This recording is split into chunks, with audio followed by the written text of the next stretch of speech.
Cukit. Akan mempresentasikan hasil kerja tugas kelompokan yang berjudul Program Pembelajaran Individu Anak Disabilitas Tunanetra.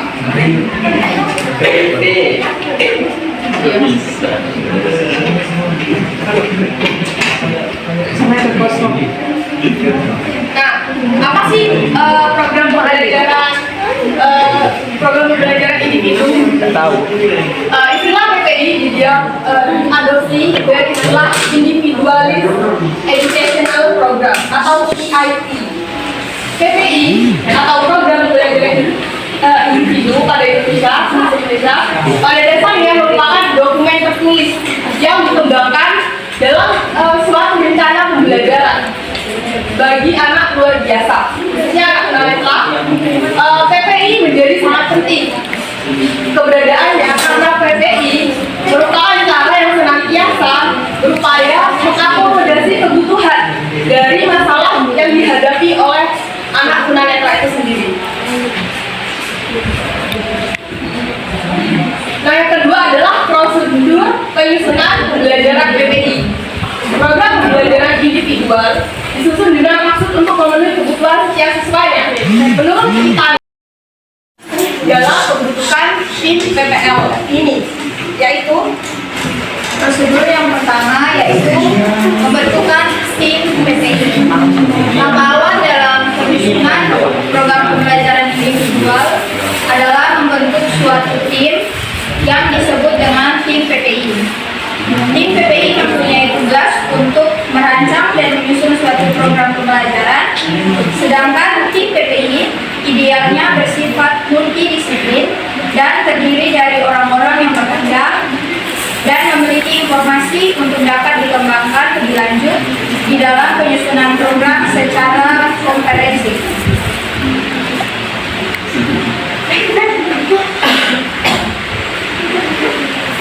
Yang kedua, menilai kebutuhan khusus anak. Langkah selanjutnya yang perlu dilaksanakan oleh seseorang sebagai tim PPI adalah menilai kelemahan dan kelebihan anak tersebut sebagai rujukan data untuk mendukung asesmen dalam menetapkan PPL memperoleh data yang dilakukan oleh guru melalui observasi baik di dalam maupun di luar kelas. Informasi tentang anak disabilitas netra ini dapat didapatkan dari orang tua. Data dari orang tua meliputi kebiasaan-kebiasaan atau perilaku yang ditunjukkan serta bantuan yang sering atau pernah dilakukan oleh orang tua. Untuk memudahkan, maka tim PPI hendaknya membuat instrumen atau format meliputi data riwayat hidup, perkembangan bahasa, motorik, dan perilaku dari anak berkebutuhan khusus. Yang ketiga, menilai kebutuhan anak. Langkah awal yang perlu dilaksanakan oleh para guru sebagai tim PPI adalah menilai kelemahan dan kelebihan anak sebagai rujukan data pendukung dalam asesmen dalam menetapkan PPI. Perolehan data tersebut dapat dilakukan guru melalui observasi baik di dalam maupun di luar kelas.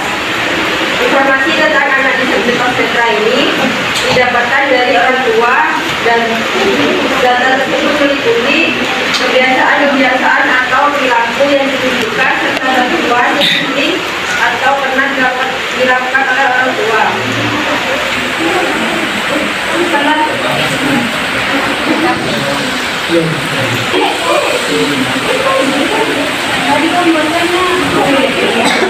Kami menurut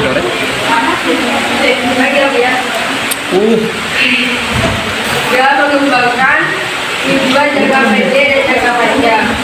Dalam PPI, tujuan pembelajaran dikenal dengan pikiran jangka panjang dan jangka pendek. Tujuan jangka panjang akan ditempuh dalam jangka waktu relatif panjang, misalnya untuk 1 semester atau 1 tahun. Sementara tujuan jangka pendek atau tujuan institusional khusus merupakan tujuan yang akan diukur terjadinya perubahan tingkat laku yang diharapkan dalam waktu dekat.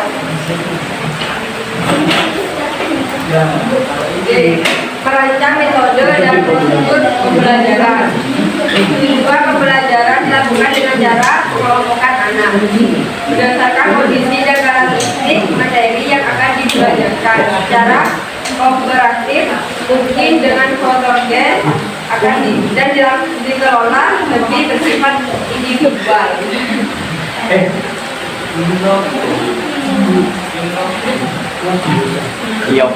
Yang kelima, menentukan evaluasi kemajuan masing-masing anak. Metode evaluasi dapat dilakukan dengan berbagai bentuk, tes secara tertulis maupun lisan. Evaluasi keberhasilan itu harus dilakukan dari dua sisi, yaitu evaluasi proses dan evaluasi hasil. Kedua penilaian ini memiliki posisi dan kepentingan yang berbeda.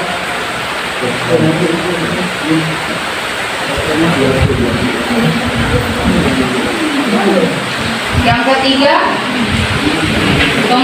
pembelajaran bagi anak disabilitas netra.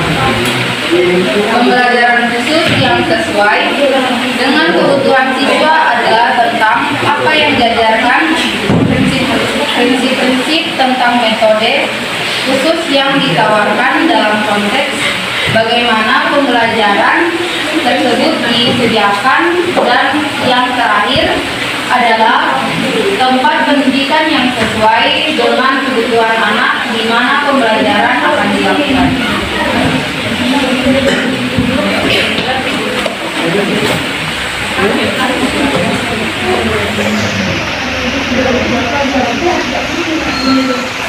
Pertama yaitu pembelajaran dalam komunikasi keluar. Anak disabilitas netra membutuhkan dua perangkat komunikasi. Yang pertama, kurikulum yang diperuntukkan bagi siswa pada umumnya seperti bahasa, seni, matematika, dan IPS. Kedua, kurikulum yang diperuntukkan untuk memenuhi kebutuhan khususnya sebagai akibat dari ketunanetraannya, yaitu kurikulum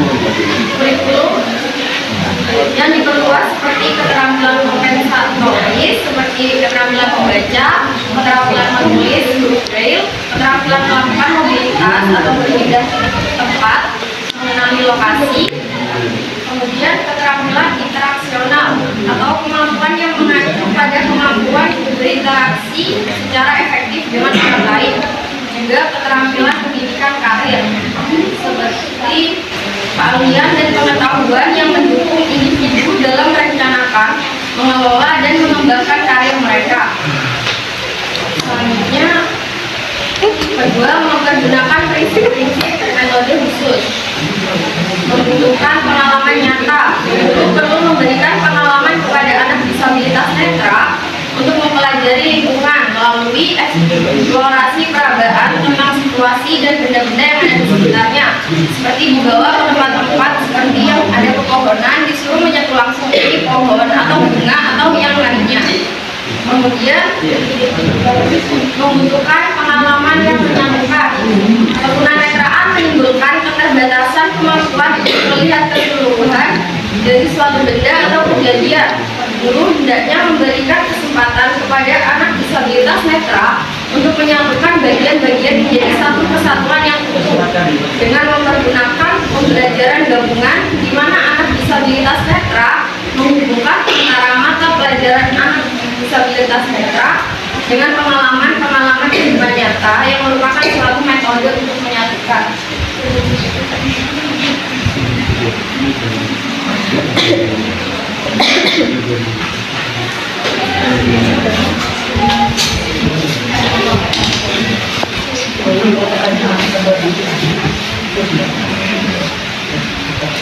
Yang kedua, mempergunakan prinsip-prinsip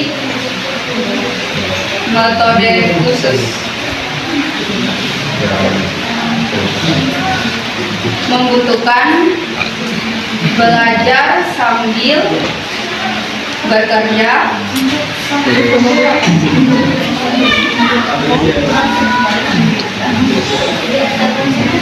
guru hendaknya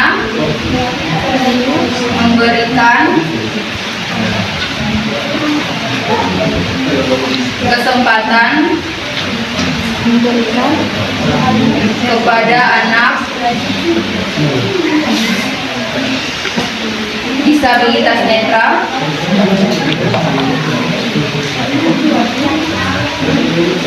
untuk mempelajari sesuatu.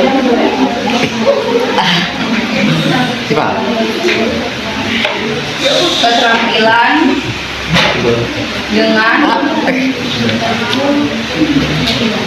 melakukan dan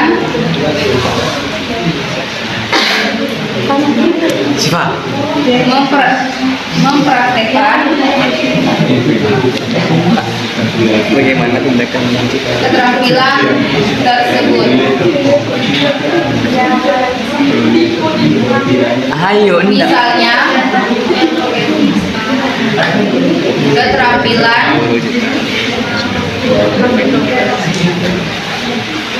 mobilitas Apa tadi ini?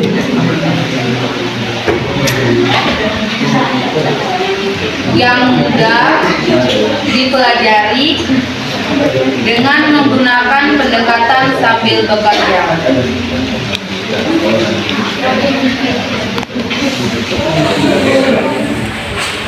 Udah lah.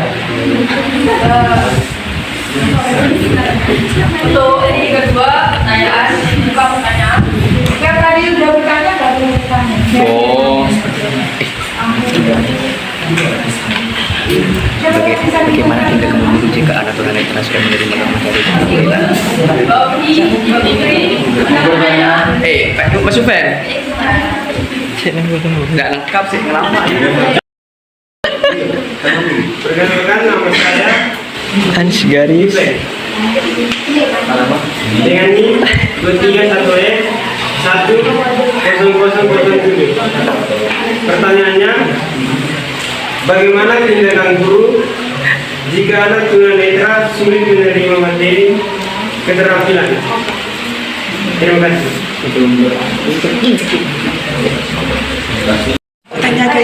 Untuk Mas Irul, Mbak Oki, sama Mas Sri, gimana pembelajaran kalian pas waktu SMA atau SMP atau SD untuk keterampilan dalam hal menyebut? Gimana? Ada kendala?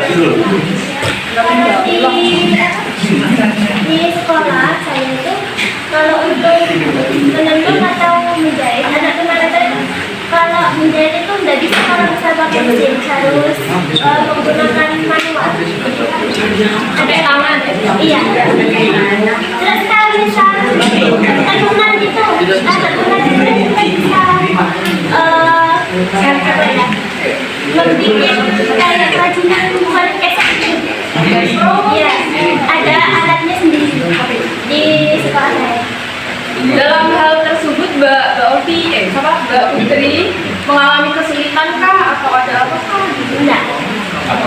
Awalnya Awalnya memang ya, tapi lama-kelamaan kan sudah terbiasa jadi kan masih ada sisa pengingatannya nah. Iya, tapi walaupun yang kota teman saya itu juga kan ditunjukkan caranya memakai alatnya itu kayak gimana gitu. Jadi ada alatnya sendiri. Kalau untuk Mbak Ovi sama Mas Irul gimana? Saya kurang lebih sama. Sama apa? Sama kayak Budi. Pembelajarannya mana? Di sekolahnya tuh pernah diajarin keterampilan apa Iya. dalam membuat kerajinan? Kalau saya waktu itu sama si kayak Mbak Putri yang disampaikan tadi, buat kayak kasih tadi, terus kayak baru cek dulu saya. Mbak Ovi, waktu itu saya kan waktu SMA kan belajar keterampilan dikit. Jadi cara mengajar gurunya itu misalnya dipraktekkan di raba bentuk tangannya itu kayak gimana. Kayak gitu.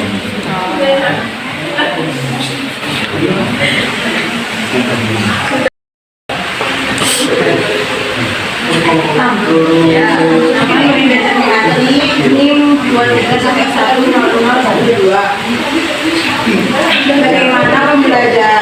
Bagaimana pembelajaran kooperatif itu?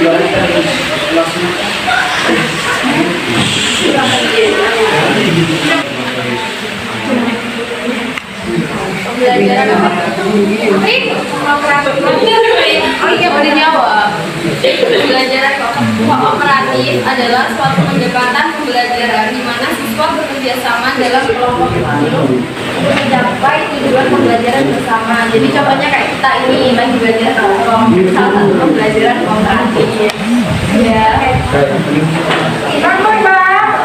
Nah, kalau Bunda di ini ya sayang di Surabaya, di SLB Surabaya di sana itu ternyata ya yang membantu penglihatan dengan pintar make amplo sampai dikirim ke luar negeri loh. Amplo musik, kemudian juga mereka mempunyai kecerdasan naturalis apa? Naturalis. Menanam Natural, Mbak. Naturalis. Jadi gitu, kooperatif itu bareng. Ayo kita nanam. Jadi ada ikut outdoor, keluar kita nanam di raba. Pertumbuhannya di raba. Itu kira-kira. Jadi anak ikut melakukan.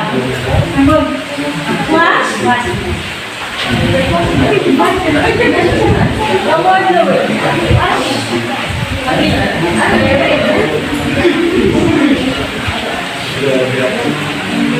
Sekian yang dapat kami sampaikan. Mohon maaf jika ada kekurangan karena kesempurnaan itu milik Rizky Febrian. Terima kasih. Assalamualaikum warahmatullahi wabarakatuh.